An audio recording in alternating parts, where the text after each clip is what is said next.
Clean, beautiful coal. Clean, beautiful coal.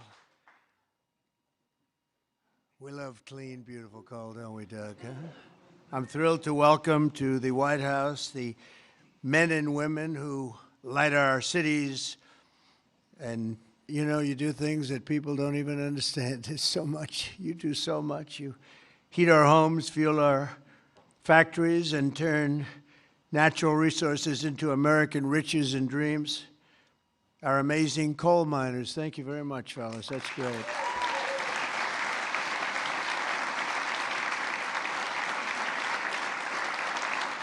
And I know you well. I know you well. I think I get about 97% of your vote. And you wouldn't want to do anything else. You wouldn't switch with a guy who had a beautiful penthouse apartment on Fifth Avenue. You wouldn't switch with that me. That was me. I had a nice, easy life. And now I decided to do this. But you know what? We just hit the highest price in the history of the stock market, $50,000. And a lot of people are getting rich with your 401ks and everything else. So our country is back. We have the hottest country anywhere in the world. So it's pretty cool, right? So I want to just tell you, I really appreciate you being here. You're special people. You got mistreated very badly for a long period of time. But you've never had a better friend in the Oval Office than me, and I'm proud to officially name the undisputed, when did this come out, Mr. Speaker? The undisputed champion of beautiful, clean coal. We have to proceed. Always, I don't use the word coal. You know, it needs a PR job because it had a bad reputation for a while. So we're not allowed to say the word coal anymore. It has to be preceded by beautiful, clean coal, okay? We're cleaning it up. Very good. And we're delighted to be joined by Secretary Doug Burgum, who's done a fantastic job from the great coal mining state of North Dakota. And thanks as well to Speaker of the House, Mike Johnson, a fantastic guy who's doing a great job. Thank you, Mike. EPA Administrator Lee Zeldin. He's our secret weapon. He's getting those approvals done in record-setting time. True. Great Senators John Barrasso and Jim Justice. Thank you very much for being here. Hi, Jim. Been a long time, Jim. You're looking good. Shelley Moore Capito. Thank you, Shelley. Thank you very much, darling. Marsha Blackburn, Bill Hagerty, Ted Budd, John Husted, Bernie Moreno, and David McCormick, all here, great senators, every one of them, great senators, representatives in the House, Jim Baird, Troy Balderson, Andy Barr, Dave Taylor, Warren Davidson, Troy Downing, Morgan Griffith, Brett Guthrie, Harriet Hageman, Mike Kelly, Dan Muser, Scott Perry, Carol Miller, Dana Harshbarger, and Riley Moore. Boy, that's a good group of people. We have some others in here, too, and I'm not going to say it's just too many. Don't get angry at me. I'll never get their vote again. It's very dangerous. I also want to thank the president of the Washington Coal Club, Michael Day, CEO of the National Mining Association, Richard Nolan, along with many of the greatest business leaders in this powerful industry and a great industry it is. But of course, the most important people here today are those who get their hands a little bit dirty to keep America running at full speed, our frontline coal workers. And I'm pleased to report that in the first year of my presidency, real wages for the typical miner increased by more than $2,200. I'd say that's pretty good, right?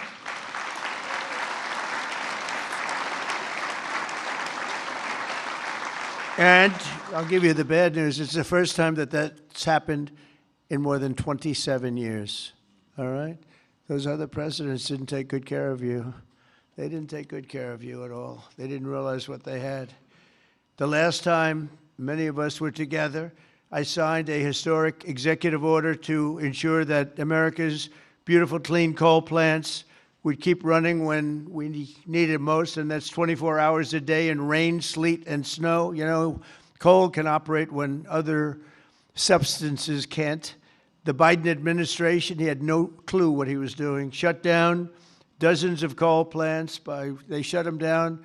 Literally, it seemed like one a week, one a day. They were shutting them down left and right as fast as you could. They were paying people to shut down a coal plant. And if we had stayed on the ruinous path, we would have seen mass suffering and rolling blackouts all over the country. We would have had blackouts right now all over the country. We would have had a country that, worse than blackouts, every other thing would have been wrong with it too, with all of the horrible things that took place at our border. And right now our border is 100% secure. First time in the history of our country, actually.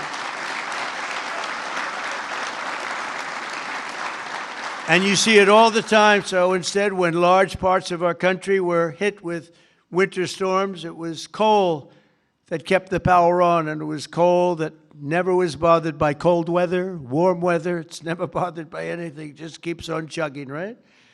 During this vicious storm, and they had some really bad ones, coal generation surged 31%, while solar and wind totally collapsed. I'm not a big fan of those crazy windmills that are all made in China. You know, they're made in China, but not used by China. Let's look for a couple of wind farms in China, see if you can find one. They sell us those things for fortunes, but we don't do them anymore. Have we done any this year, Doug? We're not going to do any, hopefully for 4 years in this country. They're losers. They lose. You're supposed to make money with energy, not lose money with energy.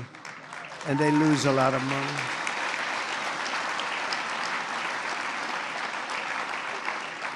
And by the way, they're all over Europe. And, you know, I was recently there, and it's not recognizable what they've done to their beautiful fields and those beautiful, beautiful scenic areas. And they put those wind turbines all over the place, and they're chugging, not doing a damn thing except every time it goes around, it loses a fortune. It's horrible. They've lost their way. Not recognizable. And then I wonder why they don't like me over there. But you know who likes me over there? The people like me over there, I can tell you, because they know I'm right. More than 200 million Americans across 35 states were impacted by the storm, and the only reason most were able to take a hot shower was thanks to the power provided by the most reliable, dependable, and really dependable form of energy that we have, and that's clean, beautiful coal. Biden and the radical left wanted to abolish coal. They did everything they could, everything possible. But on day one of this administration, I ended the war on coal. We terminated the Green New Scam, and we withdrew from the unfair, one-sided Paris Climate Accord. That was another beauty we had. We paid $1 trillion. Nobody else had to pay 10 cents. Already I've saved 74 coal power plants from crushing restrictions and closures that would have been forced to shut down in the very immediate future. And today I'm proud to announce that the Tennessee Valley Authority is taking action to save 2 major coal plants in Tennessee. Tennessee Valley Authority.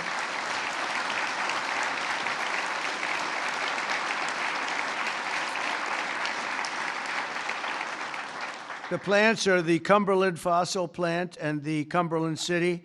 It's in Cumberland City. It's a big, beautiful thing that they just wanted to shut down. You know, the Tennessee Valley Authority has gone in a very stupid, very bad direction.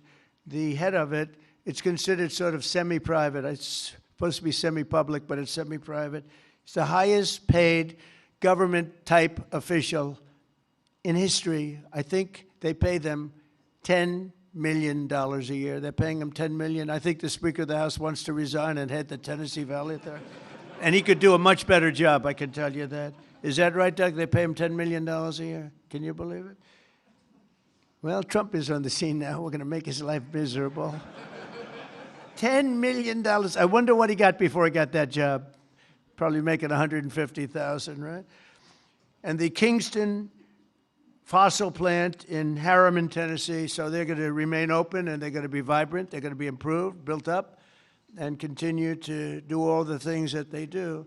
These 2 plants were slated for termination, but we're going to save over 450 jobs by keeping them going and going strong. In addition, I'm directing the Department of Energy to issue funds to coal plants in West Virginia, Ohio, North Carolina, and Kentucky to keep them online and keep those plants open. Right, Jim?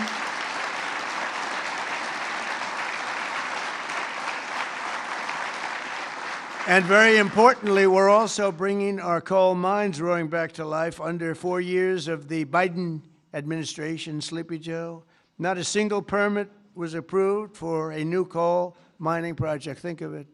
4 years, not one permit. They were all being disapproved, actually. So not a single permit was approved. I didn't know that. But in 1 year of Trump, we've already approved over 70 permits for very big, very powerful mines that are going to be with us for many, many years to come. And we did that over the last 30 days. We did more than half of them because we have the system going now. It's a very reliable source, great source. If you look at some of the most prosperous places in the world, they run on coal. Since I took office, coal production is up by nearly 4 million tons a month after falling for decades. I mean, literally decades. Coal power generation is up by nearly 15% in my first year, and that number is going to be about 25 or 30% this coming year, at least. These pro-American energy policies are bringing energy prices way down. You see what's happening even with gasoline.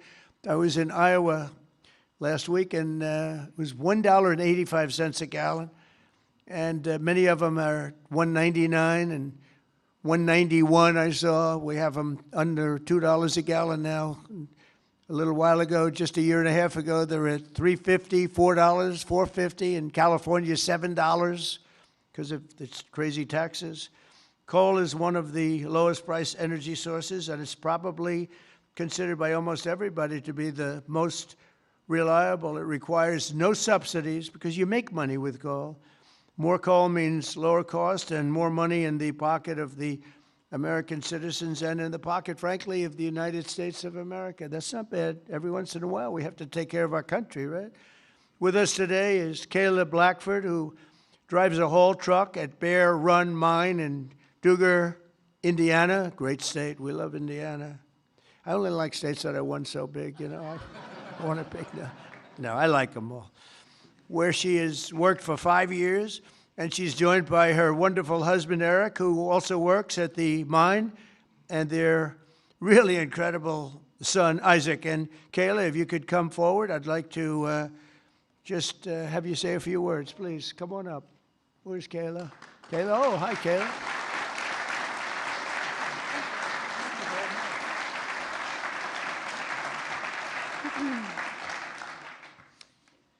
Thank you, Mr. President.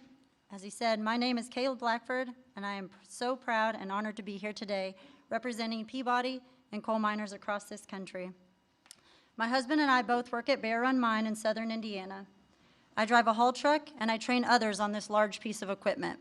A haul truck is used to move rock or coal and is capable of carrying loads of nearly 250 tons. The tires are 12 feet tall. When I stand next to one, I barely reach the middle of the tire. It's the best job I've ever had, and not just because of the cool mom points I get for driving big equipment.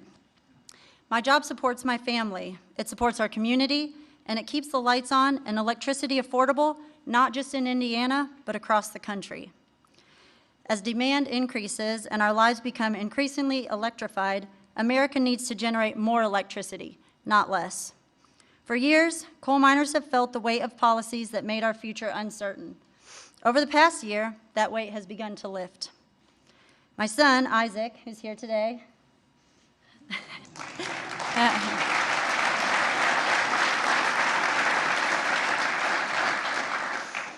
has friends whose parents also work at Bear Run. And when you grow up seeing huge mining equipment from the road, like Isaac and his friends do, you dream about the day when you get to run that equipment.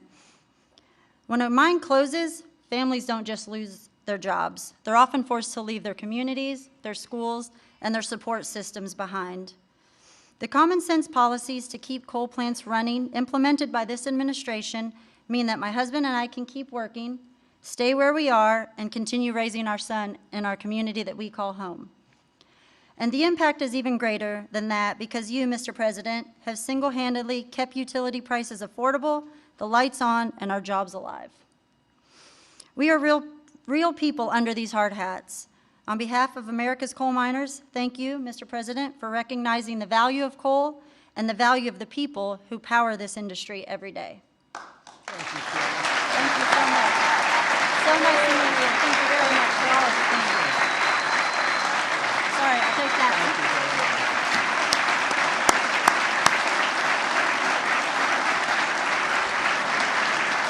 job. She did a good job, right? Look at the boy. He's so proud of Mom, huh? Did a good job? Couldn't do better, right? Anyway, thank you, Kelly. That's really nice. Thank you very much. Coal is also critical to our national security, vital to everything from steel production to shipbuilding and artificial intelligence. It's incredible what's happening with coal. And it's also incredible how clean they're able to keep it now with all of the new techniques. By using it, they're able to do things environmentally that are amazing. You see that. That's why I'm also pleased to announce that in just a moment, I will sign an executive order that directs the Department of War to work directly with coal plants on the new power purchasing agreements, ensuring that we have more reliable power and stronger and more resilient grid power. And we're going to be buying a lot of coal through the military now, and it's going to be less expensive and actually much more effective than what we have been using for many, many years. And again, with the environmental progress that's been made on coal, it's going to be just as clean. As some of you may know today, February 11th is Thomas Edison's birthday. There could be no better way to honor the legacy of the man who lit the world. Did you know that? The man who lit the world, Isaac. Do you know that? You ever hear of Thomas Edison? A little before your time, slightly.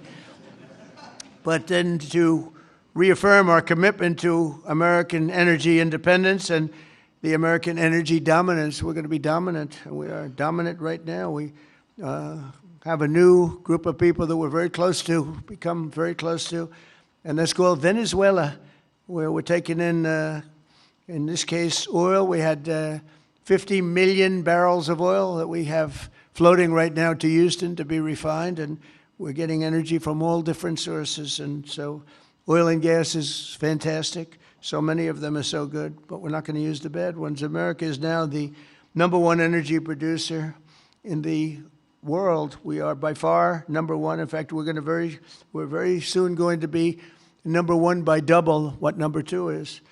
And under our leadership, we're becoming a massive energy exporter.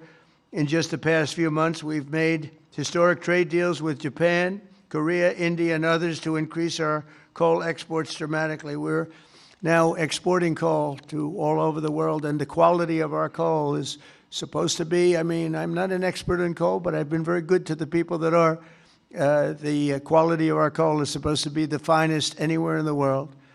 From West Virginia to Wyoming, from Ohio to Montana, and all across the country, we're lifting up our hardworking American miners like nobody has ever done before. We're bringing down costs of American consumers, and together we're making the most of the magnificent land that God gave us to rebuild the greatest economy and the greatest nation in the history of the world.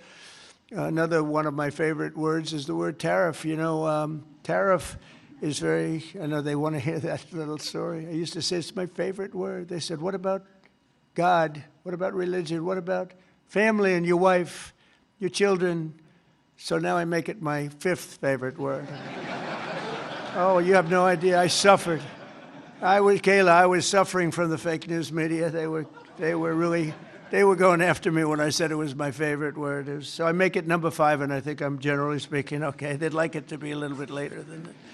But because of tariffs, you saw that it was just announced, our trade deficit has gone down. Now, if you go down 1 point, 2 points, you're like a genius.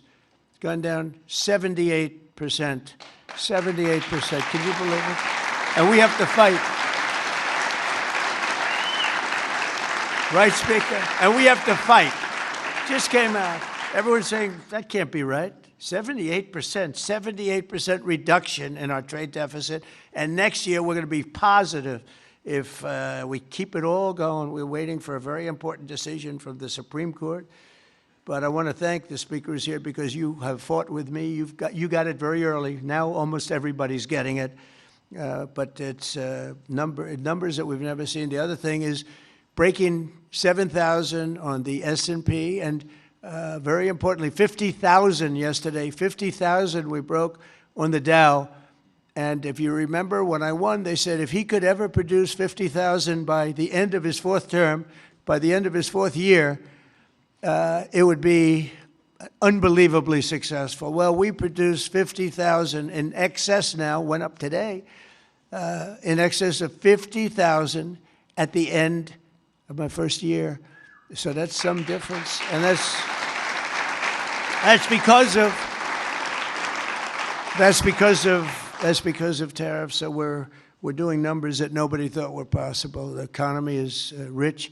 I tell the story that in Saudi Arabia, the king said, you know, sir, a year and a half ago, we were all saying you were a dead country, and now you have the hottest country anywhere in the world. That's true. We're the hottest country anywhere in the world, and a lot of reasons. So once again, I'd like to thank you for the tremendous honor of being here, and especially these gentlemen in the front row and a couple of you in the second row. What happened to the guys in the second row? They couldn't make it to the front. What's wrong with them? They don't shovel it as well, right? But I want to thank you and invite the chairman of our National Coal Council, Peabody Energy CEO, which is a great company, by the way, Jim Grech, to come up and say a few words. Please, Jim. Thank you very much.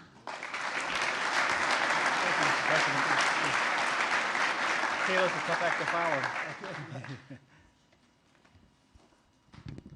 Mr. President, we stand here today representing the thousands of coal miners across the country to express our deep gratitude to you, sir, for the actions you've taken to support our industry.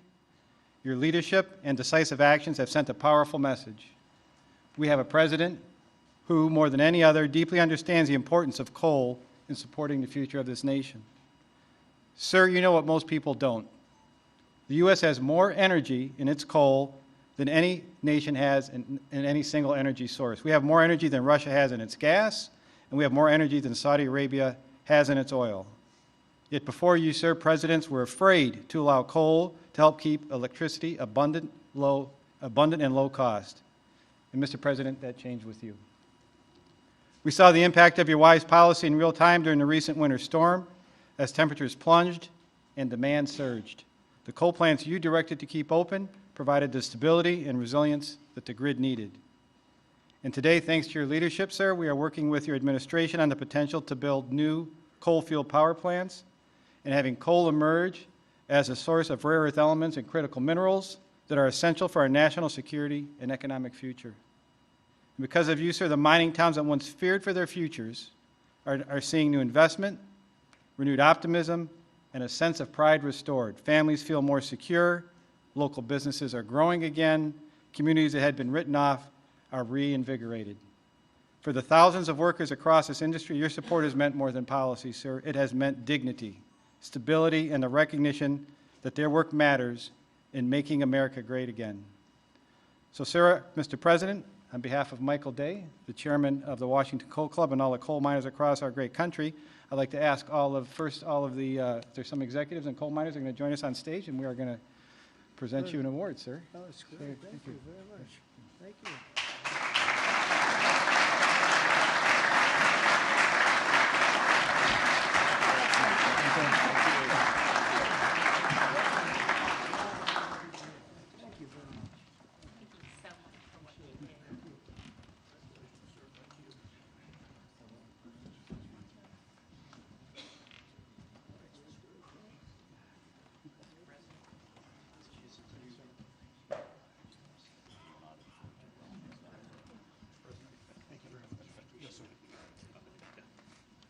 Thank you, fellas, very much.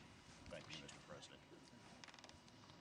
Sir, to show our appreciation, the trophy says the undisputed champion of beautiful clean coal. Thank you, sir.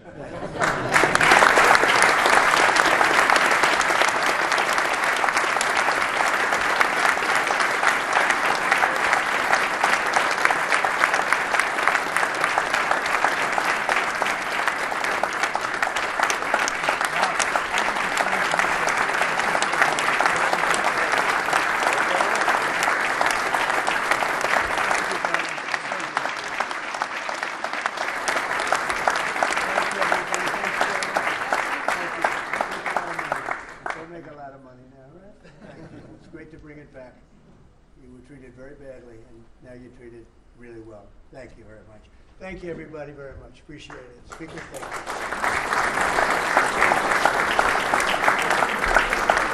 you.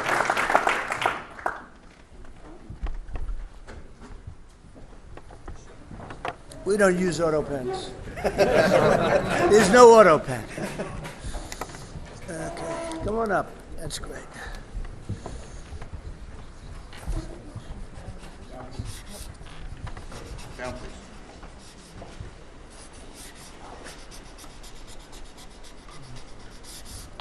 Okay.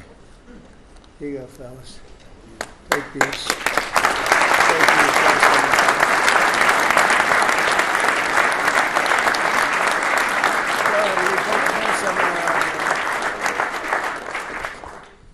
There you go. Get up. Okay, come on. You guys okay? Yes.